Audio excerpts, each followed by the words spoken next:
Well, good afternoon, and thank you for joining Your Hour with APA Virginia, sponsored by the Berkeley Group. Your Hour with APA Virginia is typically hosted on the fourth Monday of each month from noon to 1. However, this month's webinar is a week early due to the holidays. We're going to give everyone a minute to get logged in and get settled.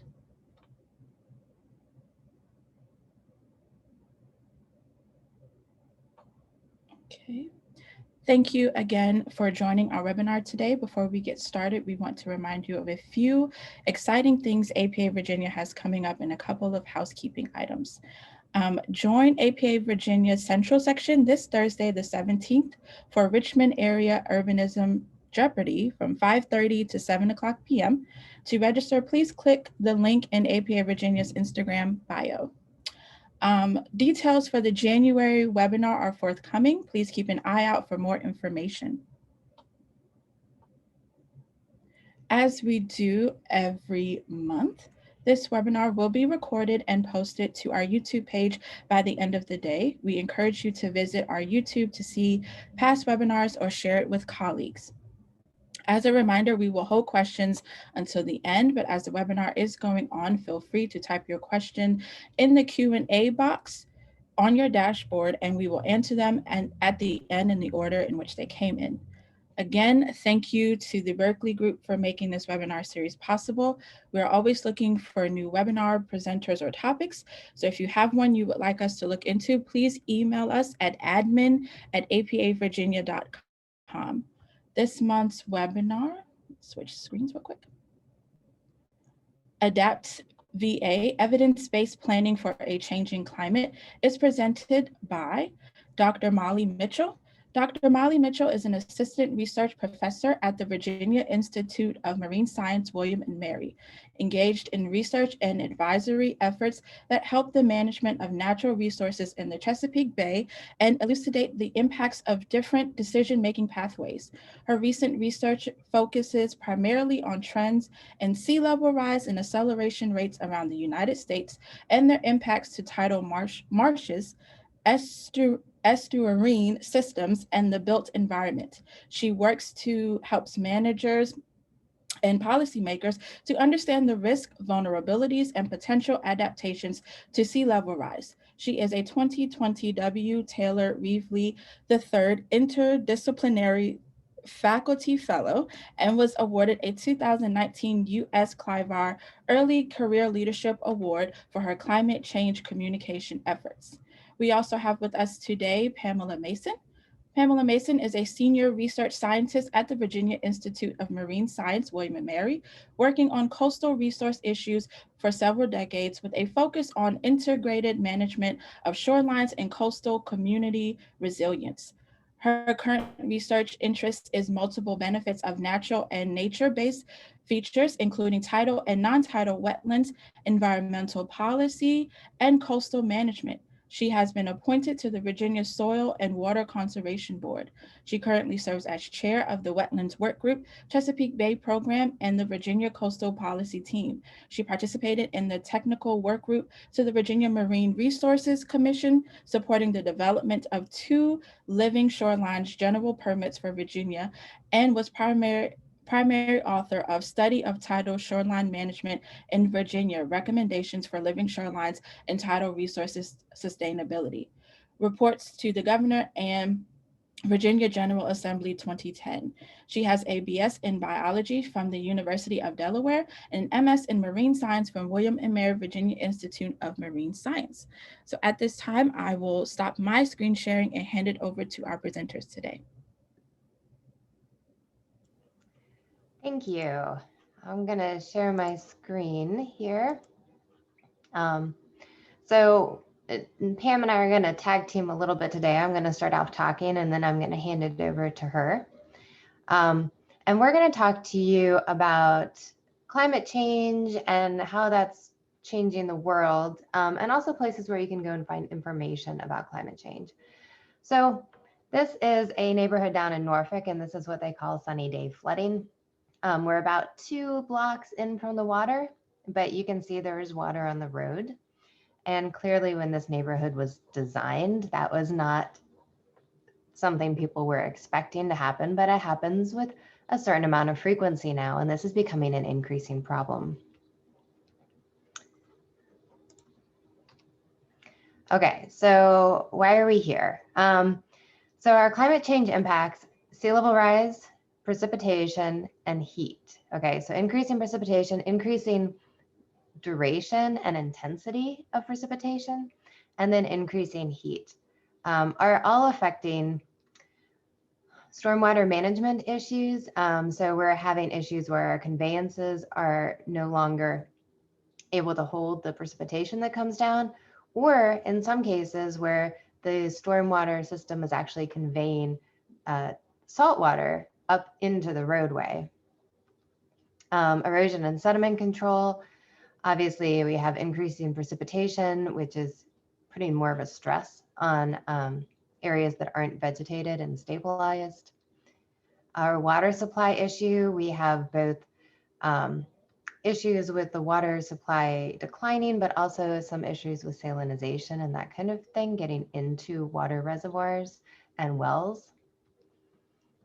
We have issues with our wetlands, which are the basis of our fisheries food chain and also help clean our water. And so they provide a lot of services for us that we don't have to pay for as long as those wetlands are there. Regulatory boundaries, such as the Chesapeake Bay Preservation Area, are moving in response to sea level rise. So these are altering where these boundaries are relative to maybe when they were platted somewhere. We have brownfield issues, and then landfills and coal ash ponds, toxic chemical storages can all be stressed by too much water. It can allow heavy precipitation and sea level rise can allow these toxins to get out into the environment. Okay, but we're here to help.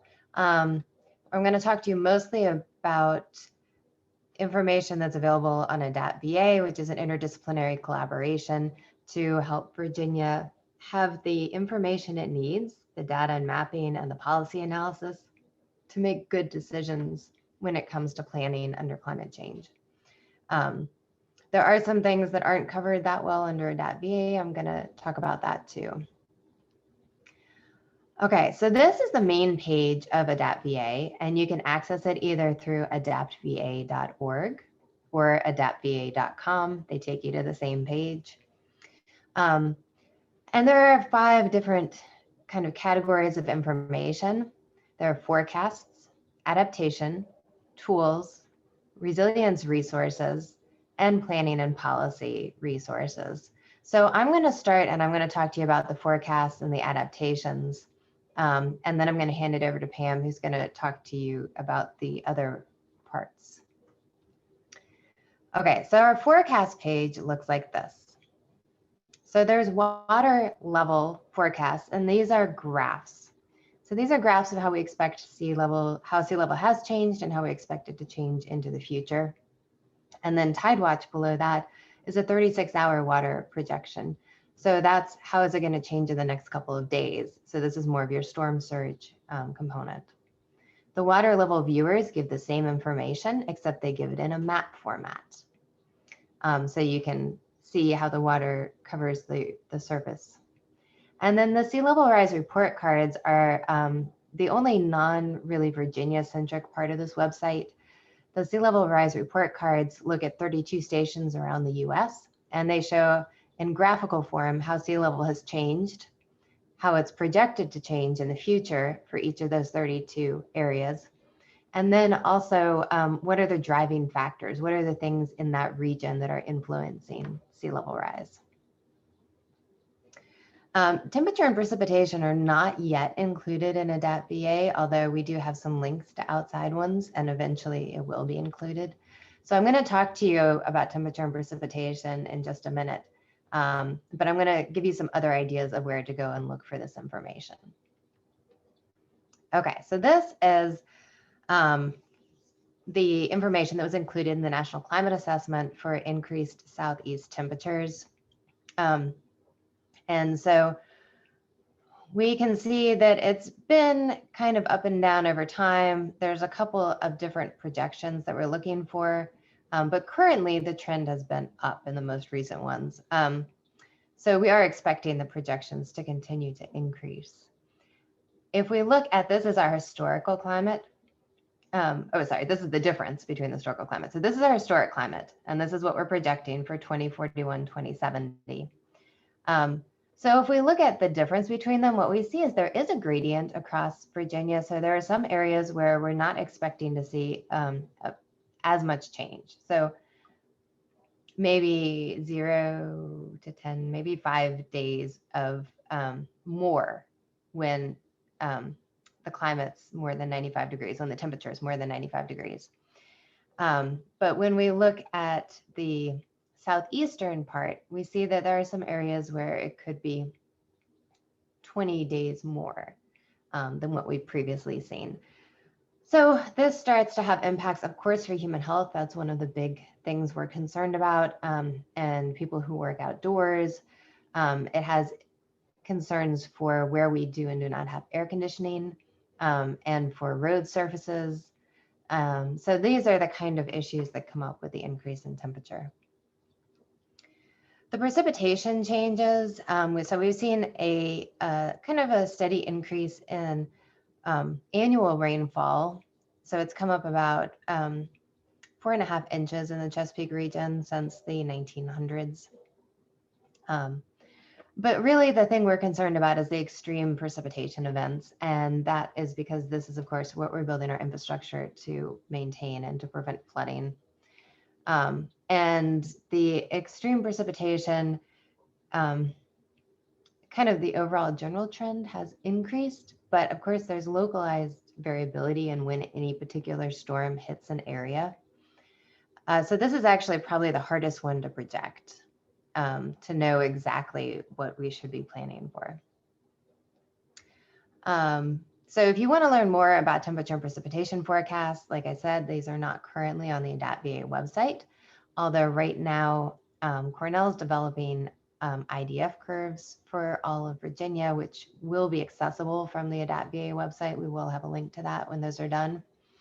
In the meantime, you can go to the US Global Change Research Program, and they have kind of synthesized climate scenarios. So you can look and see, this one's for the annual days when temperature is going to be over 95, and this one's for the days when precipitation's over the 99th percentile, but they actually have a number of different metrics you can look at, and a number of different scenarios you can look at.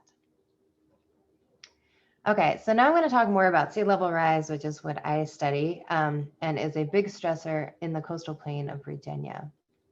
How do we measure sea level rise? So there's two ways we measure it. I work mostly with tide gauge data. We have tide gauges going back to the mid-1800s in this country. In the Chesapeake Bay, Baltimore goes back to 1880, I think.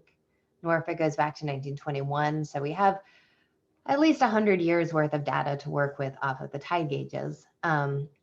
So these are telling us relative sea level rise, which means they're incorporating all components of sea level rise into a single measurement.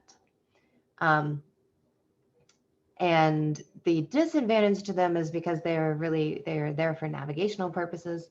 They were put mostly into harbors and navigational channels. So we don't have the coverage that we'd like to have. There's no coverage in the center of the ocean. So that's where satellite altimetry comes in. So satellite altimetry is measuring really just sea level rise.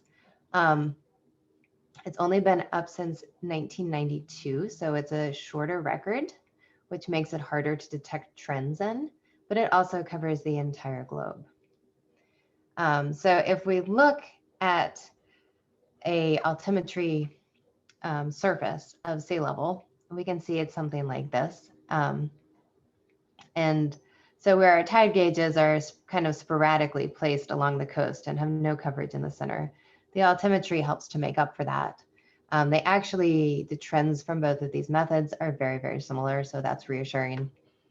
And so what we can see when we look at it globally is there's a lot of variation in sea level. So the global mean sea level, so the average sea level, is about 3.2 millimeters a year, which is this orange color. And you can see there are certainly places that are rising at that level. But we also have places like this over here where it's coming up 8 to 9 millimeters a year, maybe 10 millimeters a year, sea levels rising. And in these areas where sea levels falling by, 4 millimeters a year. So there's a lot of variation. And so in terms of planning, it's important we understand what's happening in the area we're looking at. Okay, so Virginia has a higher rate. I said the global average is 3.2 millimeters a year. Virginia's rate is closer to 5.5 millimeters a year. So I'm going to explain to you a little bit about why that is. We have our global sea level changes that contribute to processes around the globe. And there are two big ones here. One are steric changes, and this is the thermal expansion of water when it heats up. And so this is the same reason a pressure cooker works. As the water heats up, it becomes more energetic, the water molecules do, and they take up more space. In a pressure cooker, we contain that space, which builds up pressure. In the ocean, we don't contain that space they can take up. And so what happens is the water level takes up more volume. The other is the eustatic changes. And this is when we add water that wasn't in the ocean into the ocean. So the big one you'll read about a lot in the newspaper is the ice sheet melting. And so these are ice sheets up on land and glaciers. And as they melt, the water adds into the ocean water. The ones that are less talked about are reservoir changes. So surface reservoirs or aquifers, the water that's stored on land that we use for drinking water, when we take it out of the tap, we're removing it from that reservoir, but we're usually returning it to a stream or a creek, which eventually flows into the ocean. So that is one of the other places that this increase in water can come from. So I said sea level was higher in Virginia, and this was a study done looking at the change in how frequently flooding was occurring in each of these cities, okay, based on tide gauge data. And Norfolk, Virginia, we see there's a 577% increase in flooding since the early part of the century. So that is similar to some other areas, okay? So New York also has had a high increase, and Charleston, South Carolina, and Pulaski, Georgia have. Other areas, much lower. One of the reasons why we have this big increase in flooding is not only is sea level coming up quickly, but we have these broad, flat areas. And so when the water reaches a threshold where part of the land starts to flood, it actually goes far inland and floods a large area of the land. One of the processes that's affecting just the kind of mid-Atlantic region right now is the Atlantic Meridional Overturning Circulation. So this is a ocean conveyor belt. And what happens is the water in the tropics heats up and it's pulled up. It comes right off the coast of the Chesapeake Bay right here. It makes a little turn out to the side. And part of it goes back down and the other part of it goes up into the Arctic where it cools. And cold water is denser than hot water, so it sinks. And then it's returned on the bottom of the ocean back to the tropics. And so the circulation continues on. It has, however, been slowing recently. Some of the climate models suggest this slowing is going to increase. And there's also some models that suggest that it could actually just completely shut off. So this is a big piece of the uncertainty when we say we don't know, sea level could be between this and this. Part of it is knowing how fast the Earth is warming and these other processes are occurring. But part of it is also not knowing what's going to happen with this circulation pattern. Okay, so how does this work that it affects it? Well, as the Gulf Stream, which is part of that circulation pattern, comes off the Chesapeake Bay, it actually pulls water away from the coast. And it gets pulled along with the Gulf Stream. Okay, so this is actually a graph looking crosswise at the Atlantic coast. And in 2011, when it was, in 2000, when it was moving faster and it was a little closer to the shore, it was pulling water off the shore, okay, and taking it with it.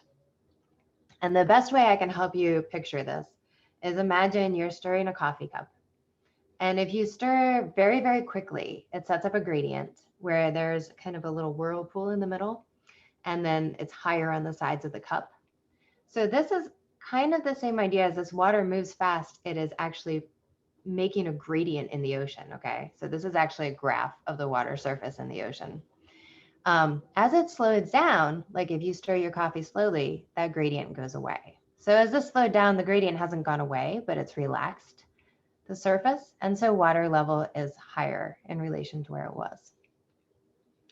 One of the other big issues we have in Virginia, but not just Virginia, this is a big issue in the Gulf Coast, parts of California, and in other places around the country, is subsidence. So that's the sinking of the land. There's two things that cause this. One is a big geologic feature, which is back from the last ice age, there was a huge ice sheet up in Canada and New England. Ice sheets are really, really heavy. And so they actually compressed the earth there. Since we're on the same continental plate, there was this bulge in Virginia where the earth kind of got pushed. As that ice sheet melted, very slowly, the earth has been going back to its previous position. So we're flattening out, which means we're getting closer to the water surface. So the water's coming up and we're getting closer to the water surface. The other big cause is water withdrawal, or it can be hydrocarbon, gas, oil withdrawal, same principle, that these fluids take up space in the earth. And as you pull them out, the surface of the earth collapses down to fill in the space that they took up. Okay, so I'm going to show you, if you went to the forecast page, what information you would see that might be helpful to you. So this is the graph that you'll get when you press the forecast button. And this blue line is the historic decadal signal. So this is taken off of a tide gauge data. The orange line is the projected change we would expect to see if patterns into the next 30 years are the same as they were in the past 50 years. And then the two dotted orange lines are showing the boundary. You see the blue line, the historic, goes up and down around that orange line. So these are the bounds of how far above and below that line it goes. Then this only goes out to 2050. And the reason it only goes out to 2050 is that saying, okay, the next 30 years are probably similar to the past 50 years is an okay assumption. But saying that the next 70 years will be the same as the past 50 years is not really a very good assumption. So if we want to move out past 2050, we need to use global climate models. And there are two sets available to you on this website. One is the NOAA's 2017, and the other is the Army Corps of Engineers, which I think were developed in 2012 or 2013. But you can see that these global climate models, these allow you to ask what if, okay? So we have our business as usual. What if temperature warms up faster than we expected? Okay, so then we get a different rate. What if temperature actually doesn't warm up as fast as we expected? Okay, so then we get a lower rate. So these different scenarios allow you to look at different possible futures. Okay, and then the last thing I wanted to show you is the mapped version of that same thing. So if you click on the map, you can pick between the low scenario, the intermediate scenario, and the extreme scenario. And you can see the depth of the water over land for the time. So there's a little time bar you can move through, see what it was like in 2030, 2050, 2070. And so this is the same information as the NOAA curves going out to 2100. Same information, it's just in a visual mapped setting, and it also gives you the depth of water over land.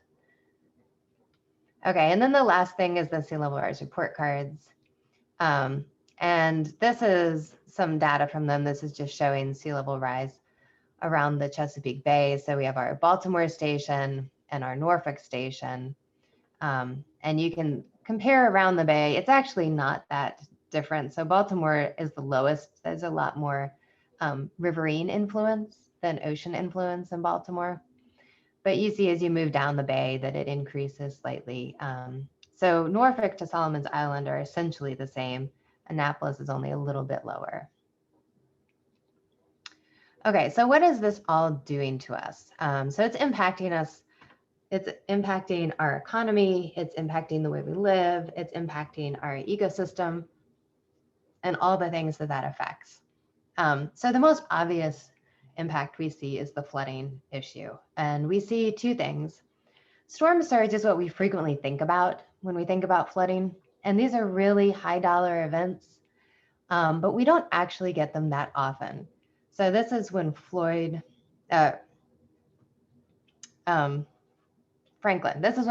flooded.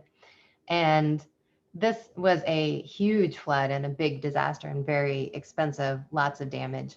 But it's was a single event, right? On the flip side, we get nuisance flooding, which is like that picture I was showing you at the beginning. These are frequently sunny day events, frequently not associated with storms, although sometimes they are. Very low damage per event, okay? So people lose cars here and there that have driven through floodwaters, or basements get flooded, that kind of thing. But their frequency is increasing. And as their frequency increases, each event might be small dollar, but adding them up becomes a bigger and bigger issue. This is just showing some projected impacts to road infrastructure. And so these are the top 10 localities, I think, where road miles will be flooded by sea level rise. The thing to look at is that, so like Accomack, there are like 326 miles that will be impacted. But Accomack's also, the population's predicted to see more than 30% increase. So what we're going to get is a conflict where we have these big impacts to existing infrastructure, but we're simultaneously building new infrastructure. So one of the things we want to do is not discourage people from moving to Accomack, but we want to, as we plan out where things are going to go, and as we build new infrastructure, we want to put them in low risk areas. These septic systems, okay, so this is a big one in rising concern. Miami just put out a big report about how many septic systems they have at risk from sea level rise, and it was sobering. The state of Virginia has also been looking at this, and on this map, the pink dots are all different addresses in a septic area. There's no sewer in this area. And septic systems are built to be 3 feet above the groundwater table. Okay, so to allow them to drain properly.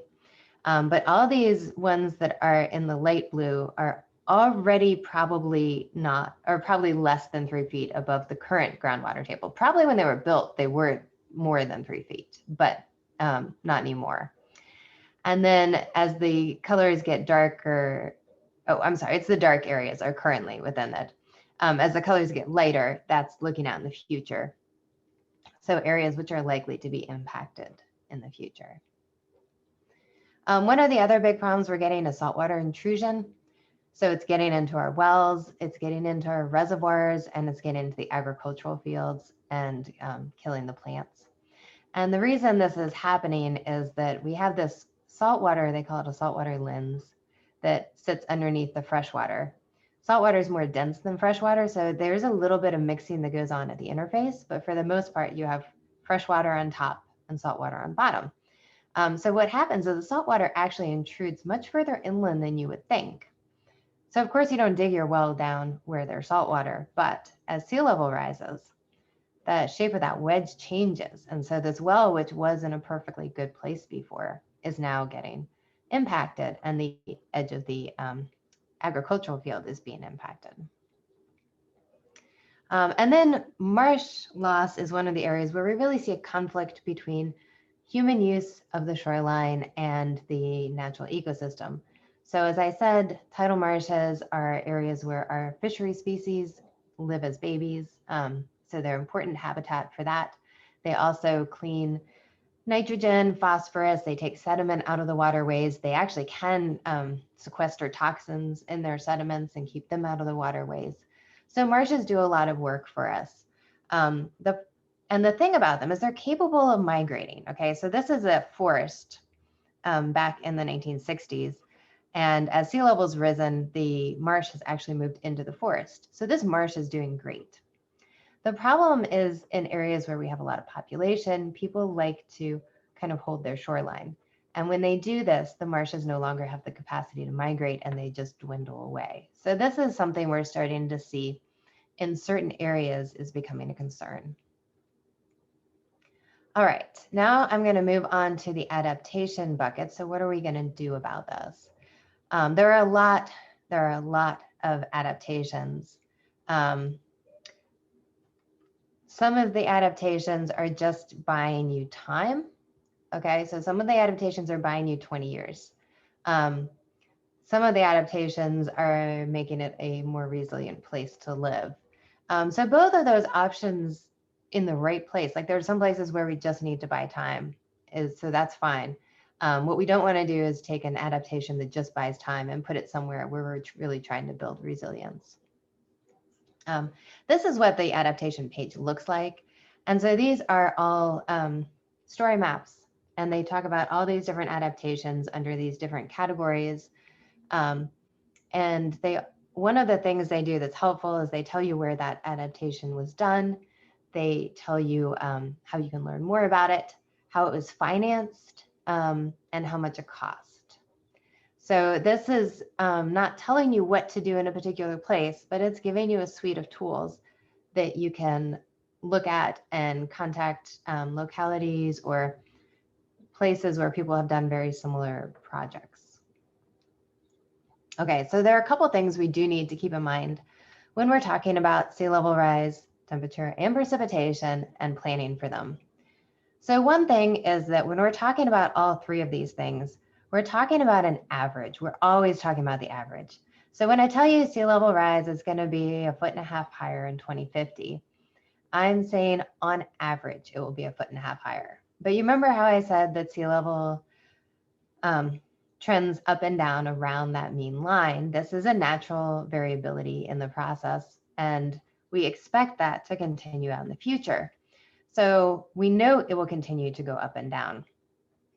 So what that means is out in 2050, there'll be years when sea level is only, or months, when sea level is only about this high. That's not a problem for planning. However, there will be months when sea level is this high. And so what this means is we can't plan with the means as a target elevation. We can't say it's going to be 1.5 feet higher, we'll build everything at 1 3/4 feet. Okay, because we know that there'll be months when the water is going to be over those levels. And the other thing is that it's very hard to plan for multiple different futures, but it really is important when you're talking long term. And so this is my illustration of this. So this is the sea level rise scenarios. These were NOAA's original ones. There was only 4 of them. And this orange box is the difference. Okay, so this is the lowest sea level scenario, and this is the highest for 2040. And if you look at the map, the orange areas on the map are those areas. Those are the elevations that will be flooded. So the orange areas will be underwater in this scenario, if this is the scenario we end up on, and not underwater under this scenario. But what you can see, this is Gloucester County, Virginia. There's not that much land that falls into that area. So if we're looking at 2040, we can kind of consider something in this range, and we're probably going to be okay. If we have impacts, they're probably going to be on the minor side. We move out to 2080, okay? We're looking at the same thing. The blue areas are areas we know will be underwater under any scenario. But the orange areas are the areas where we don't know. Under this scenario, they will be above water, and under this scenario, they'll be underwater. And it's a lot more land. Okay, so the good thing we can take away from this is you can also see there's a lot of land here that's not going to be underwater under any scenario. Okay, so that helps us with our planning. But we do need to figure out how to use areas that are in this questionable zone. And what are we comfortable infrastructure-wise putting in there? And how are we comfortable bringing it into our economic planning? Okay, so I'm going to hand this over to Pam now. I'm going to stop sharing my screen and let Pam share. Thanks, Molly. Let's see. All right. All right, am I sharing my screen successfully? Yes. All right, and there we go to the slide mode. Okay, great. So Molly's given us the whole lot of background that basically is the data that then goes into the other areas on the AdaptVA where we start translating the science into hopefully more usable bits and pieces for everybody to take advantage of. And so I'm going to go over those buckets. And so the first thing I'm going to focus on is under the tools bucket. There's several different tools. We provide a link to the Virginia Flood Information Risk Information System, for instance, that DCR serves that we partnered with on developing. But the primary mapper viewer that I want to demonstrate for you today is what we call our interactive mapper. And this is when you first land on it, what you get, and just a real basic overview of what the options are here. So there is an ability to search for an address. These are our data tabs. So there's 5 different data tabs. I'm going to go briefly through each one. This area down here is our sea level rise projection viewer. When we get to that part of the mapper, I'll show you that. And then just a couple things. There's tools over here to allow you to change your background to view, to do some measurements, to print, and to ask questions. Finally, this help, how do I, has hopefully many questions and examples of how you would actually look at the data, what's being served, how it's being served, whose data it is, metadata, if you are interested in that kind of background, and or how to get access to that data. So this is the initial landing slide. So this gives you an example of the kinds of things in the help information, like how do I find a layer or how do I clear my layer? So those kinds of questions are available in the help information bucket. So I'm going to show you some examples of the sea level rise Molly mentioned earlier. We have 4 levels mapped. We have the low, the intermediate high, and then we do have the extreme. Much of Virginia's planning on a statewide level anyway is recommending the intermediate high. VDOT is using this. Hampton Roads PDC is using it. The Climate Resilience Master Plan has mentioned sea level intermediate high projection, and DEQ is also talking about that. So I did a screen capture and I turned on the sea level intermediate rise high, and I set us to 2070 just to give us something to look at so you could see the detail. So you can see how that maps it. It maps it in grades, and if I had the legend, it would show you what the colors mean. But the other thing you're able to do with this is I pre-clicked, since these are all screen captures, I pre-clicked this space right here that happens to be in Seaford, part of York County.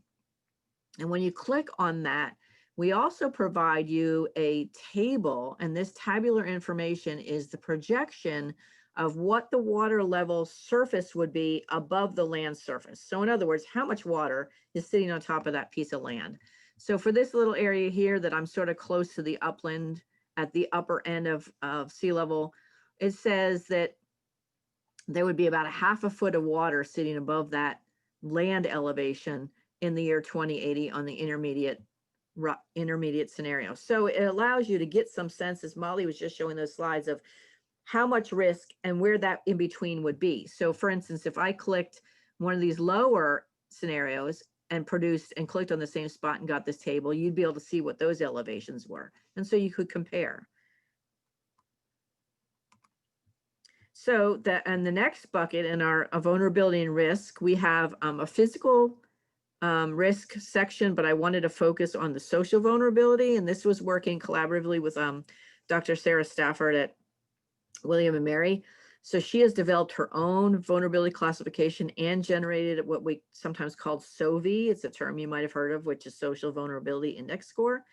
She also has a vulnerable housing classification, and there's a toxics one as well. So I've turned this on. If you use the buttons and the ID, you can get information on this data. And if you use these buttons, you can create opacity, increase and decrease. So I've turned this on so that hopefully you can see the social vulnerability mapping and the sea level projection mapping. I've kept the same 2070 and the same intermediate high. And this happens to be part of Hampton, Virginia, and the Back River, and this is Mill Creek.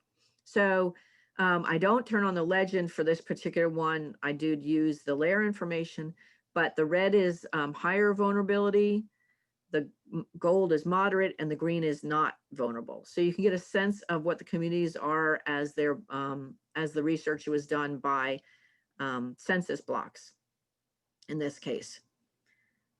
So I'm going to switch really quickly to a little bit of the research that goes into the next slides I'm going to demonstrate for you. So we have added some new GIS, geospatial data to the interactive map viewer that is focused on natural nature-based features and benefits of those features for flood resilience, and two co-benefits, one for CRS insurance, which is the FEMA National Flood Insurance Program community rating system. And the community rating system is a process wherein projects and processes are implemented at local government scales, which allow that local government to be in a position to have their constituents access reduced costs for flood insurance. So when they implement these programs and processes, they get a score. The higher the score, the greater amount of discount that might be available to the constituents in their local government for insurance. And the other co-benefit is for water quality benefits. So we developed a process to actually try to be able to map linkages between natural nature-based features being wooded areas, tidal wetlands, non-tidal adjacent wetlands, beaches and dunes, and most specifically, and coastal houses. We did this by mapping all of the coastal infrastructure at an elevation below 10 feet in coastal Virginia. It's 170,000 structures, and all the natural nature-based features below 10-foot elevation. We use 10-foot elevation because that would be an area that is reasonably expected to be at risk for flooding, and especially for storm-driven flooding based on information and data from Hurricane Isabel. So we connected the natural nature-based features to the buildings by developing what we called inundation pathways. They are the lowest elevation line that links the water to the building. We do recognize that that's not exactly how floodwaters work, but it is a way to analytically connect and identify where that risk path comes from. And so this it shows you exactly what that looks like on a very small scale. Here's a natural nature-based feature. It's a tidal marsh. The green is wooded, and it allows us to do some analyses that we ended up using to rank our natural nature-based features. And we also use to target for natural nature-based feature creation or restoration. So NNBF and creation or restoration, and I'm going to show you those in the next slides. So I wanted to give you the background of how we got to that analysis. And it also allows us to do numerical assessments. For instance, how many buildings receive benefits from any specific natural feature, and how many natural features protect any number of buildings. So we can sort of do that analysis both ways, and that's part of what we did for the next parts of the Adapt viewer. So I'm going to return back to the viewer now so that when I go into these next things, you understand how we got that data.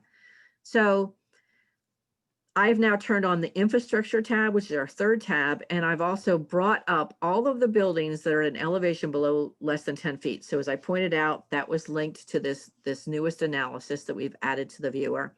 I have kept on the SOVI, the social vulnerability classification. So I've decreased the opacity, increased the opacity. The other thing is, you can see by looking at this, all of the little buildings are, in this case, they look orange because the red is layers on top. But see these maroon structures, these are identified as critical facilities. And so that's this area here. And those are things that are commonly used for shelters, schools, emergency management response, so police stations, fire buildings and whatnot. So in this particular instance right here, in the middle of the picture, you can see that there's a critical facility that's very close to risk for flood waters. So the next, still drilling down in this area, I've increased the view a little bit more so you can see how you'd use this data and how you would observe the information that's in the viewer. I've turned on the shoreline management bucket now. And in there, there's a couple things. One thing that's specifically notable, because this is going to go to some of our restoration and protection opportunities, I've turned on the resource protection area buffer. And so that's this orange line here. And so you can see this orange line is today's buffer mapped today. This particular viewer does not have the buffer move through time. That is a process that we're actually working on right now in a grant for DEQ to do the mapping, to be able to project the movement of that buffer through time.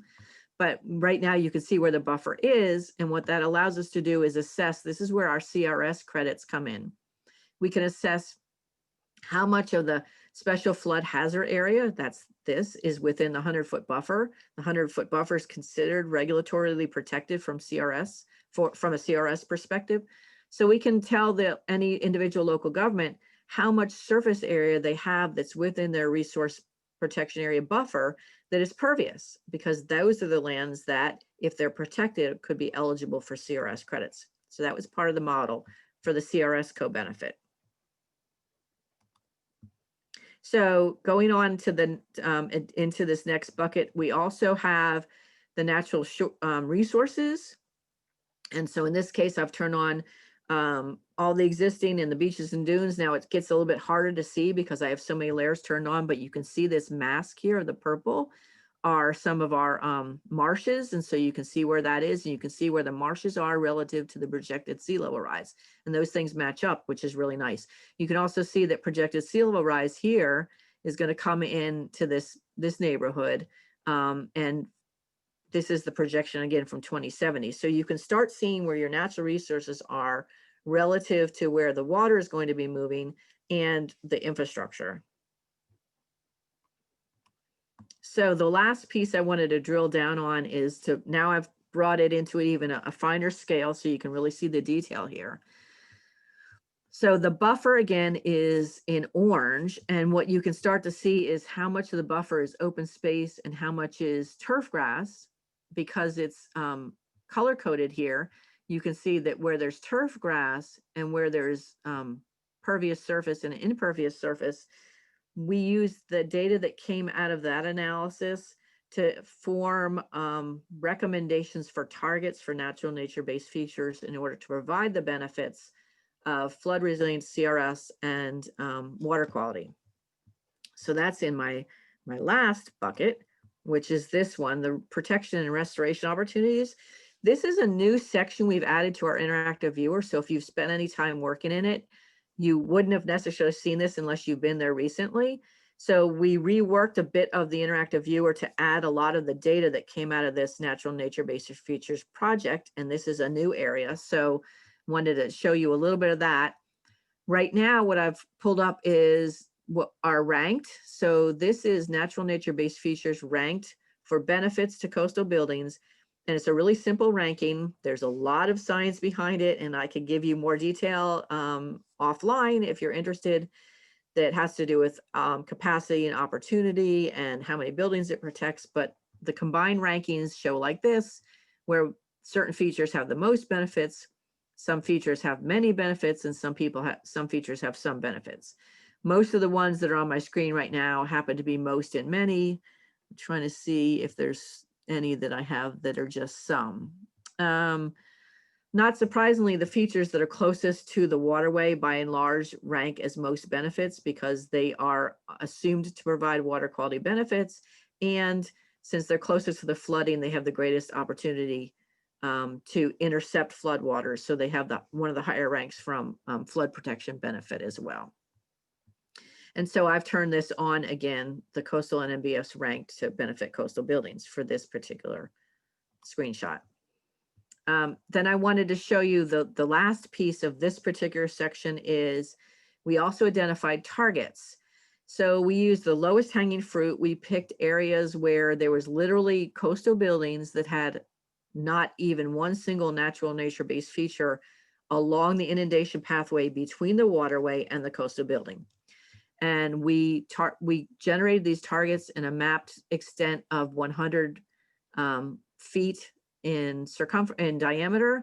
And that was basically because the RPA buffer is usually 100 feet wide.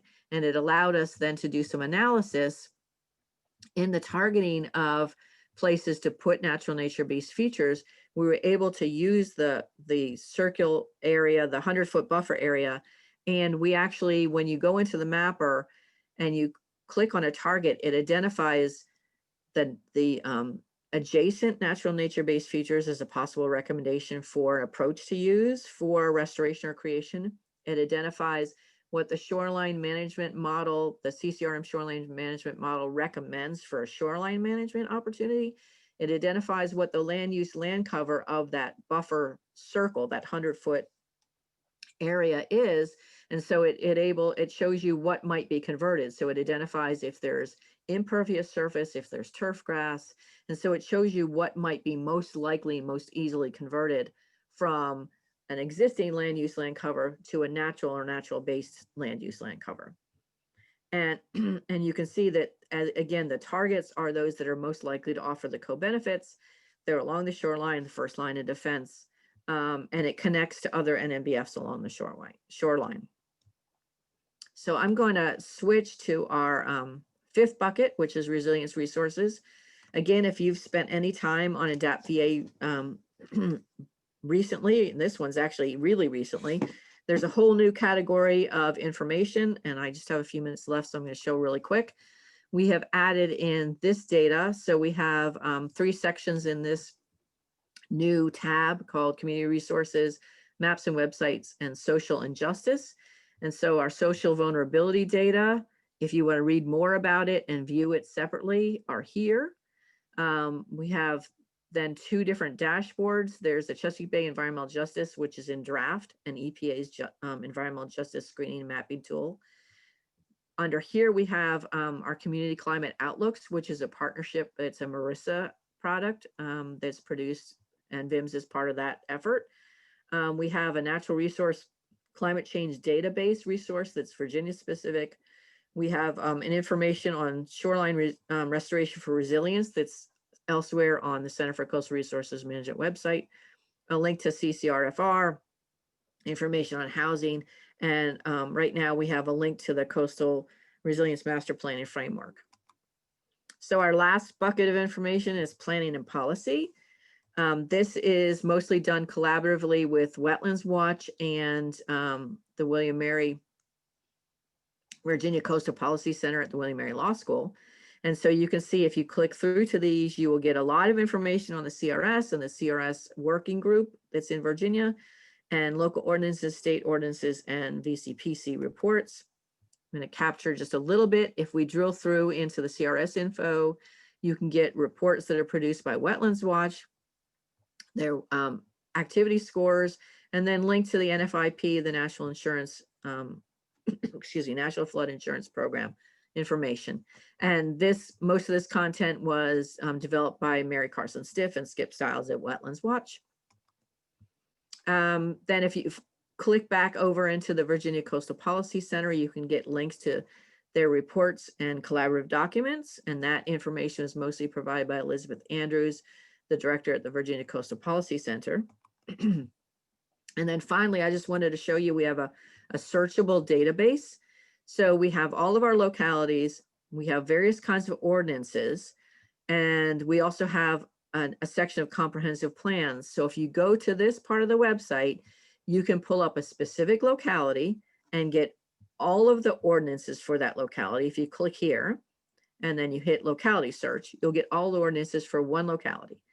If you click on the ordinance and you click ordinance search, this is very small, I realize, but you get all the ordinances for every locality. So if you wanted to be able to cross-reference localities, you search for the ordinance. If you want to see all the stuff of one or more locality and the comprehensive plans, you click on the local government choice. And hopefully that explanation under here sort of provides that input for you. So finally, this is our contact information, and I assume this is, well, I know it's being recorded, and so here's our information. And then the last slide we have is, this is Molly's going to give you a 2-minute overview of this slide. So Molly, go ahead.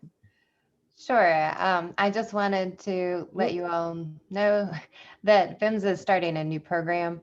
It's a professional master's in marine science, and what it is aimed at is giving people who are going to work in the legal, policy, management, planning, education, or communication fields, but related to marine science issues, to give them that marine science background, but also to do internships and a interdisciplinary capstone project where you address the other portion. So there's the marine science aspect, but then, you know, how are you going to use this information to make good decisions or in managing your resources or that kind of thing. So if anyone's interested in more information about that, you can email me, or you can go to www.vims.edu/grad, and you can connect to the program and see what that's about.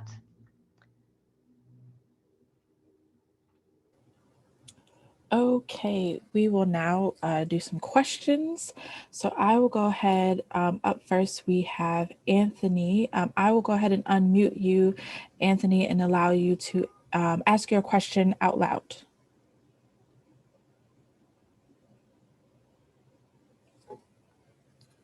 Okay, I'm going to give him a few seconds just in the interest of time.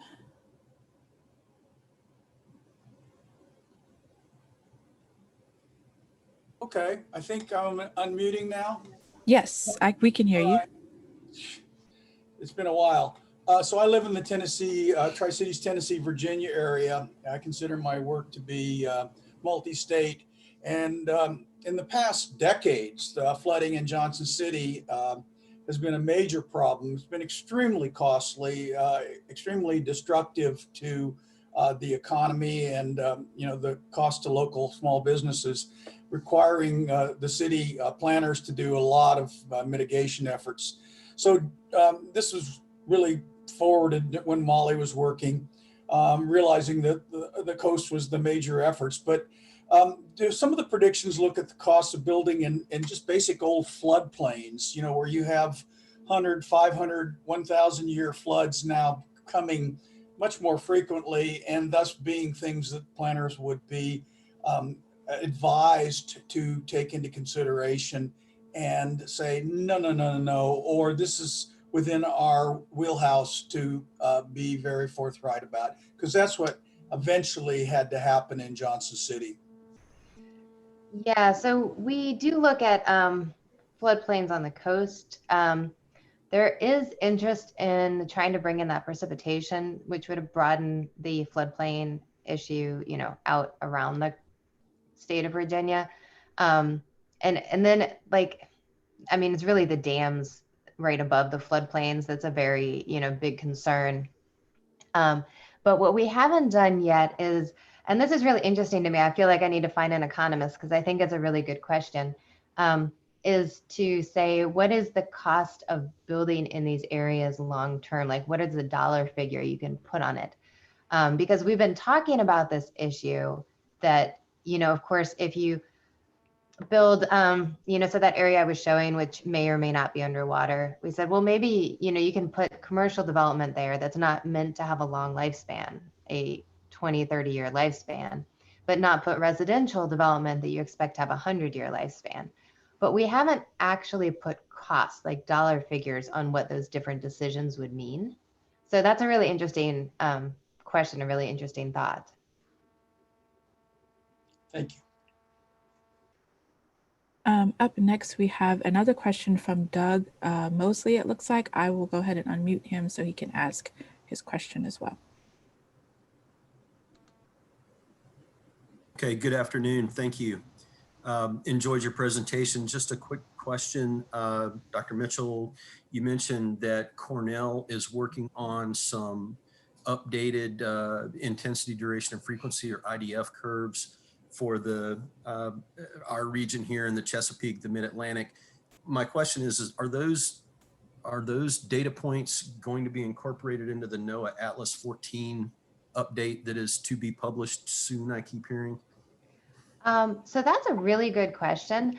I know that they have been comparing outcomes to the past Atlas 14 to make sure their results are consistent, or if they're not consistent, where they're explainable.